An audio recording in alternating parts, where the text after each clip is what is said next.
باللہ من الشیطان الرجیم بسم اللہ الرحمن الرحیم الحمد للہ رب العالمین والعاقبۃ لأہل التقوی والیقین۔ ناظرین گرامی قدر، ہماری گفتگو کا سلسلہ اسلامک بینکنگ کے بارے میں یہ گفتگو جاری تھی۔ آج آپ کی خدمت میں ربا کی حقیقت اور ربا کی ماہیت کے بارے میں مختصر گفتگو کرنے کے لیے حاضر ہوا ہوں۔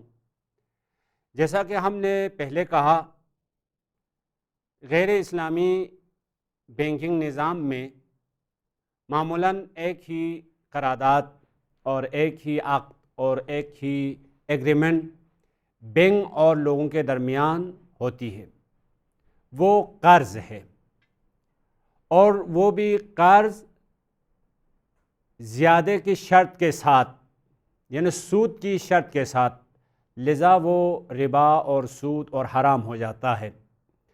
تو آج آپ کی خدمت میں ربا کے معنی لغوی اور اس کے اصطلاحی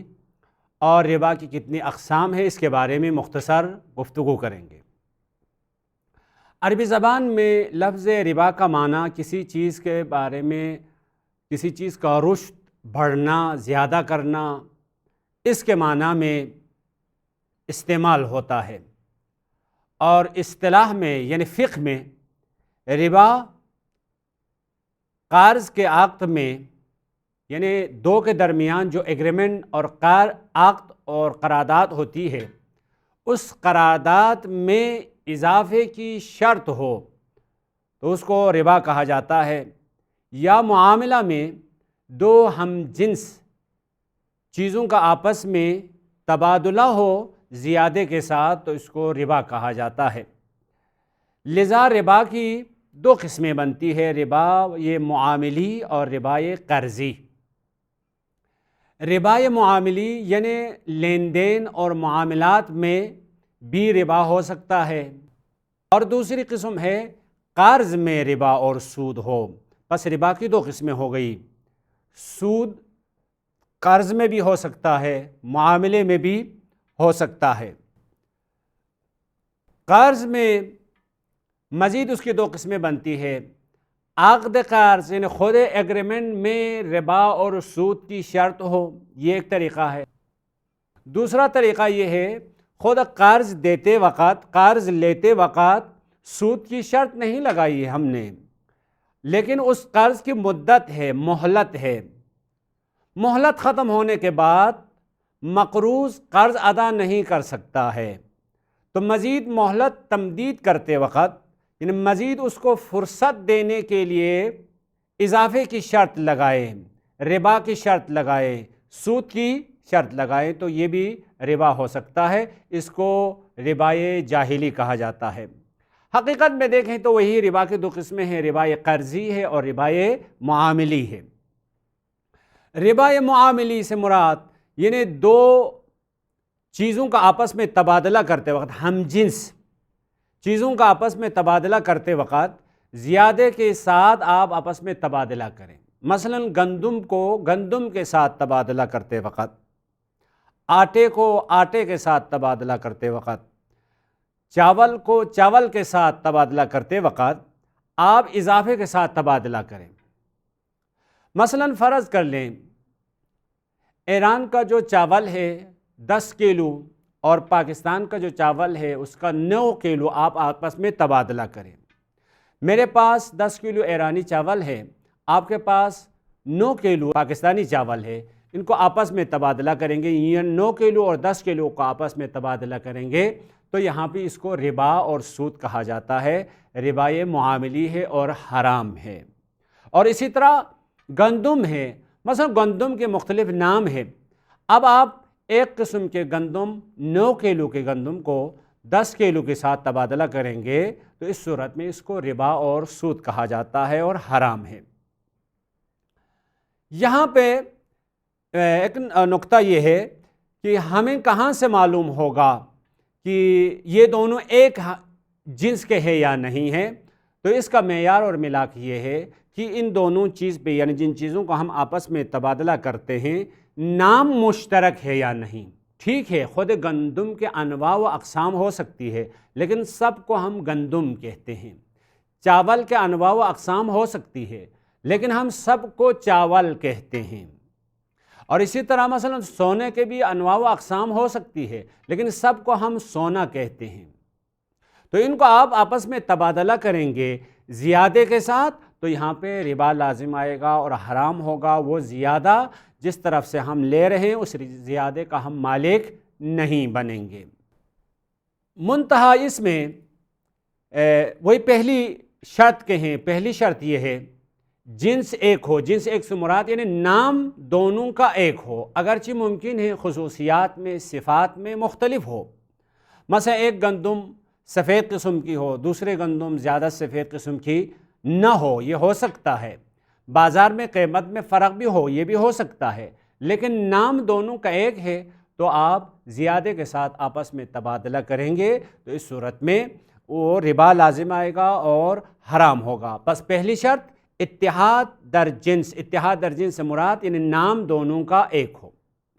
دوسری شرط معاملہ میں ربا لازم آنے کے لیے دوسری شرط یہ ہے مکیل اور موزون کہتے ہیں۔ مکیل ہماری زبان میں پیمانہ،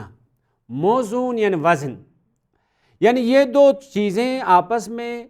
وزن کے حساب سے مثلا کیلو کے حساب سے لیٹر کے حساب سے تول کے بیچنے کی چیزیں ہیں، جیسے کہ گندم ہے، آٹا ہے، چاول ہے، دودھ ہے، پانی ہے وغیرہ۔ بعض چیزیں پیمانہ ہے یعنی پرانے زمانے میں گندم وغیرہ کو تولنے کے لیے اس کے حساب کتاب کرنے کے لیے مخصوص ایک قسم کا ظرف ہوتا ہے، اس ظرف کو پیمانہ کہتے ہیں۔ بس مکیل اور موزون بھی ہو یعنی دونوں کا نام ایک ہو، ساتھ میں یہ دونوں یا مکیل ہو یعنی کیل اور پیمانے کے ذریعے سے تولا جاتا ہو بیچا جاتا ہو، یا موزون وزن کر کے کیلو کر کے بیچنے کی چیزیں ہوں، تو وہاں پہ اگر زیادے کے ساتھ آپ تبادلہ کریں گے آپس میں تو اس صورت میں ربا لازم آئے گا اور حرام ہو جائے گا۔ لیکن اگر معدودات میں سے ہے، معدودات یعنی گن کے بیچنے کی چیزیں ہیں، معدودات یعنی گن کے بیچنے کی جو چیزیں ہوتی ہے، یا مثلا وہ کپڑے کی طرح ہے، تو ان چیزوں میں اگر زیادے کے ساتھ آپ بیچیں گے تو اس صورت میں وہاں پہ ربا لازم نہیں آتا ہے۔ معمولاً یہ معاملے میں جو ربا اور سود لازم آتا ہے وہ دیہاتوں میں جہاں بینکنگ نظام نہیں ہے یا پیسہ وہاں پہ بہت زیادہ جو رائج نہیں ہے وہاں پہ لازم آتا ہے، اور ایک اور خاص جگہ ہے جو اس زمانے میں بھی اس حرام معاملے کے مرتکب ہو سکتی ہے، وہ جگہ ہے اسٹاک مارکیٹ میں ہے۔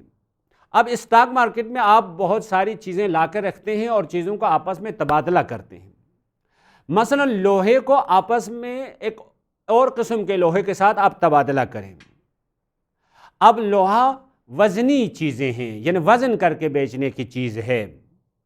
اب آپ 1 ٹن لوہا ہے اس کو 1 ٹن 1 کلو سرے کے ساتھ تبادلہ کریں گے تو اس صورت میں ربا لازم آئے گا اور حرام ہوگا، اور یہ معاملہ باطل بھی ہو جائے گا۔ معاملہ باطل ہوگا تو اس کا مطلب ہے دونوں طرف یعنی ایک دوسرے کے جو مال ایک دوسرے کی طرف منتقل ہو گئے ہیں اس مال کا مالک نہیں بنتا ہے، اس میں تصرف کرنا جائز نہیں ہے، اس میں پھر آگے معاملہ کرنا صحیح نہیں ہوگا۔ لیکن ہماری گفتگو بینک کے بارے میں ہے، بینک میں ربا یا معاملی بہت کم ہوتا ہے، نہ ہونے کے برابر ہے، لہٰذا بینکنگ معاملات میں ربا یا معاملی کی بات نہیں ہوتی ہے۔ جیسے کہ ہم نے کہا موزون ہونا چاہیے، مکیل ہونا چاہیے، بس معدودات میں ربا نہیں ہوتی ہے۔ مثلا گاڑی آپ بیچتے ہیں، ایک گاڑی کو دو گاڑی کے ساتھ تبادلہ کریں گے تو وہاں پہ ربا لازم نہیں آئے گا۔ ایک مکان کو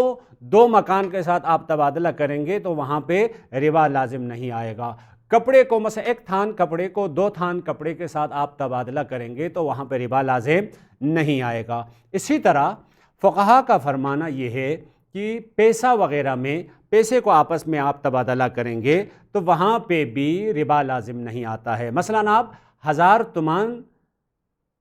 دے کے مثلا 1000 روپیہ دے کے 1000 ڈالر دے کے $900 یا 900 روپیہ خرید لیں مثلا معمولاً عید کے ایام میں یہ مسئلہ پیش آ سکتا ہے، ہمیں نئے نوٹ کی ضرورت ہے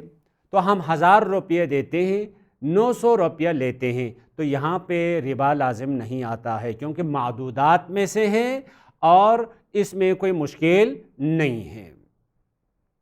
بس دوبارہ تکرار کر رہا ہوں، ربا معاملی ربا پیش آنے کے لیے نام کا ایک ہونا شرط ہے اور ساتھ میں مکیل اور موزون یعنی پیمانہ کرنے والی چیزیں اور وزن کر کے بیچنے کی چیزیں ہونا شرط ہے۔ بس اگر معدودات میں سے ہو یعنی گن کے بیچنے کی چیزیں ہیں، جیسے بازار میں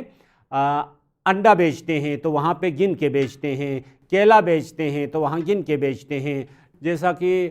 مالٹا وغیرہ بیچتے ہیں تو وہاں پہ گن کے بیچتے ہیں، تو ان میں ربا نہیں ہو سکتا ہے۔ ہاں اگر موزون وزن کر کے بیچنے کی چیزیں ہیں تو 1 کلو کو آپ 1.5 کلو کے ساتھ تبادلہ کریں گے تو اس صورت میں وہاں پہ ربا لازم آئے گا اور حرام ہوگا اور یہ معاملہ بھی باطل ہوگا، طرفین مال کے مالک نہیں بن سکتے ہیں۔ یہاں پہ ایک طریقہ ہے، راہ حل ہے، وہ راہ حل یہ ہے، آپ مثلاً 1 من گندم کو 1.5 من گندم کے ساتھ تبادلہ کریں گے تو ربا ہوگا، معاملہ باطل ہوگا اور شرعاً حرام ہوگا۔ لیکن اس کا راہ حل یہ ہے، آپ 2 قسم کے عقد انجام، 2 قسم کا معاملہ انجام دیں۔ پہلا معاملہ یہ ہے کہ آپ 1 من کی گندم بیچ دیں، اس کی جتنی قیمت بنتی ہے قیمت یا وصول کریں یا وصول نہ کریں، بالآخر آپ نے بیچ دیا ہے تو طرف مقابل کیا بنے گا؟ اس قیمت کا مقروض ہے۔ پھر آپ اس سے 1.5 من گندم خرید لیں، خریدنے کے بعد آپ نے اگر قیمت وصول کی ہے تو قیمت اس کو ادا کر لیں، اگر قیمت وصول نہیں کی ہے، طرف مقابل مقروض ہے، تو اس قیمت کو وہاں حساب کریں، مزید اضافی قیمت اگر دینی پڑی تو آپ اس کو قیمت ادا کریں، تو اس صورت میں دونوں کا مسئلہ حل بھی ہو جائے گا، ربا نہیں ہوگا۔ فرق کیا ہو گیا؟ فرق یہ ہو گیا، پہلی صورت میں ایک معاملہ ہوتا تھا، وہ یہ تھا کہ 1 من گندم 1.5 من گندم کے ساتھ آپ تبادلہ کریں گے تو ربا لازم آئے گا اور معاملہ باطل ہو جائے گا، طرفین مال کا مالک نہیں بنتا ہے۔ لیکن دوسری صورت میں 2 معاملہ ہم نے انجام دیا ہے، پہلے ہم نے 1 من گندم کو بیچ دیا ہے، پھر اس کی قیمت یا وصول کی ہے یا وصول نہیں کی ہے، در ہر صورت ایک معاملہ انجام پایا۔ دوسرا معاملہ 1.5 من گندم ہم نے خرید لی ہے، اب اس کو ہم نے قیمت ادا کرنی ہے، اگر وہ قیمت ہم نے پہلے وصول کی ہے تو ہم اس کو قیمت دیں گے، وصول نہیں کی ہے تو وہاں پہ یہ قیمت حساب کر لیں گے۔ بس 2 دفعہ یہاں پہ معاملہ ہو گیا ہے، ایک پہلا معاملہ، دوسرا معاملہ ہونے کی وجہ سے ربا سے یہ معاملہ پاک ہے اور یہ معاملہ صحیح بھی ہے، طرفین مال کا مالک بھی بن سکتا ہے۔ اس طریقے سے یہ مسئلہ حل ہو سکتا ہے۔ مثلا ایک اور مثال یہ ہے، آپ 10 کلو چاول کو 9 کلو چاول کے ساتھ تبادلہ کریں گے، ٹھیک ہے ایک چاول اچھا ہے، دوسرا چاول اس کی کوالٹی اچھی نہیں ہے، لیکن پھر بھی یہاں پہ ربا لازم آئے گا اور معاملہ باطل ہو جائے گا اور حرام کا مرتکب ہو جائے گا، طرفین اس کا مالک نہیں بنے گا۔ رائے حل یہ ہے کہ آپ اچھا والا چاول بیچ دیں، اس کی جتنی قیمت ہوتی ہے اس کی قیمت وصول کر لیں، پھر اس کے بعد آپ وہ جو کوالٹی میں پس قسم کے چاول ہے وہ چاول اس سے خرید لیں اور اس کی جتنی قیمت ہوتی ہے وہ آپ ادا کر لیں۔ تو اس صورت میں ربا سے یہ معاملہ پاک و پاکیزہ رہے گا اور معاملہ شرعی نقطہ نگاہ میں درست اور صحیح بھی ہوگا، طرفین مال کے مالک بھی بنیں گے۔ تو خلاصہ یہ ہو گیا، یعنی معاملے میں ربا ہونے کے لیے نام کا ایک ہونا شرط ہے اور مکیل اور موزون ہونا شرط ہے۔ مکیل یعنی پیمانہ کر کے بیچنے کی چیزیں، اور موزون یعنی وزن کیلو کے حساب سے، لیٹر کے حساب سے بیچنے کی جو چیزیں ہیں، وہاں پہ آپس میں زیادہ کے ساتھ تبادلہ کریں گے تو ربا آئے گا۔ بینکنگ نظام میں معمولاً ربا معاملی نہیں ہوتا ہے۔ بس ربا کی ایک قسم کا خلاصہ آپ کی خدمت میں ہم نے آج بیان کر دیا۔ والسلام علیکم ورحمۃ اللہ وبرکاتہ۔ اللهم صل على محمد وآل محمد، اللهم صل على محمد وآل محمد. اللهم صل على محمد وآل محمد. اللهم صل على محمد وآل محمد.